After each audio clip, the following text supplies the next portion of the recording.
Welcome back to Raw Sports Talk. I'm Chris, your favorite stat reader, and we have the Saints hosting the Bucks or the Buccaneers, and the Bucks are 4.5-point road favorites. The over/under is at 46.5 points. The Buccaneers are minus 218 on the money line, and the Saints are plus 180. Now these are the overnight odds. They will change the closer we get to kickoff tomorrow. This is one of the afternoon games, so depending upon how much money people win or lose throughout the day will depend upon how much they hammer this game in particular. Now, division rivals, don't be surprised when strange shit happens. That's all I can say. Head-to-head, the Bucks are 6-4 against the Saints in their last 10. The Bucks have beaten the Saints the last 2 times they played them. The road team is 7-3. The underdog is 8-2 against the spread. The underdog is 6-4 on the money line. The overs hit in their last 2 meetings. The under is 7-3. And at 46.5 points, the under is also 7-3.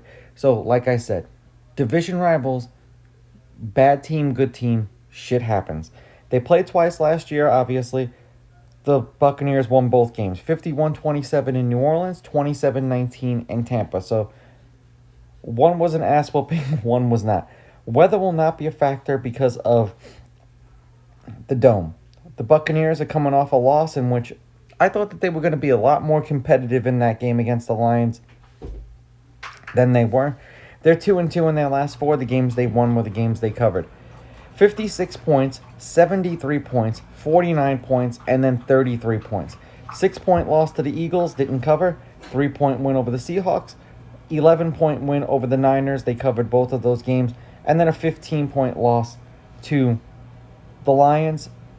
The game was way worse than that 24-9 score. Like I believe at some point the Lions just let up on them. The Saints are 1-3 in their last 4. They've covered 2 of those games. There was a total of 50 points, 40 points, 44 points, and then 40 points. Stitch, why are you making so much noise?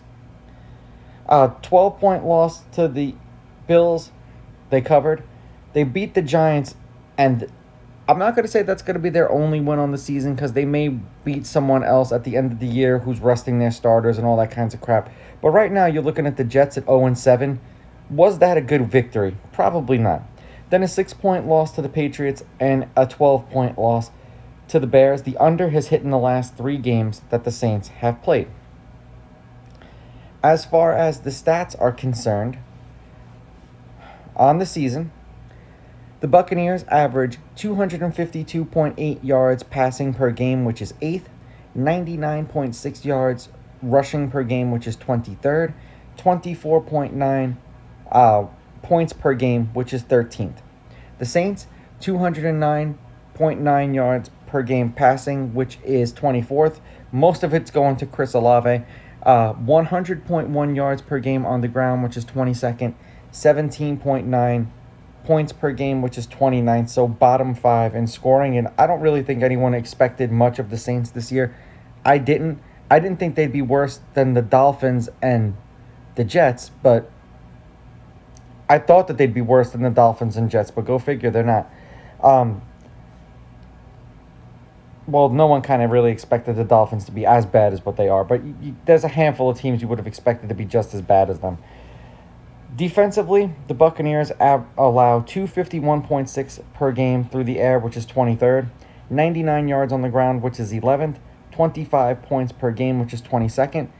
The Saints, 217 yards allowed per game, which is 11th, 129.4 on the ground, which is 23rd, 26.6 points per game allowed, which is 27th.